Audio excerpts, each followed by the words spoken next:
Nang oras ding iyon, sinabi ni Jesus, "Pinupuri kita, Ama, Panginoon ng langit at lupa, dahil inilihim mo ang mga katotohanan ito sa mga taong ang akala sa sarili ay marurunong at matatalino.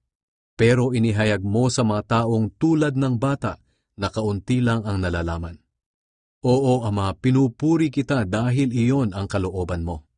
Pagkatapos, sinabi niya sa mga tao, "Ibinigay sa akin ng aking Ama ang lahat ng bagay. Walang nakakakilala sa anak kundi ang Ama, at walang nakakakilala sa Ama kundi ang anak, at ang mga taong nais ng anak na makakilala sa Ama. Lumapit kayo sa akin, kayong lahat na nahihirapan at nabibigatan sa inyong pasanin, at bibigyan ko kayo ng kapahingahan. Sundin ninyo ang mga utos ko at matuto kayo sa akin, dahil mabait ako at mababang loob. Makakapagpahinga kayo dahil madaling sundin ang aking mga utos at magaan ang aking ipinapagawa."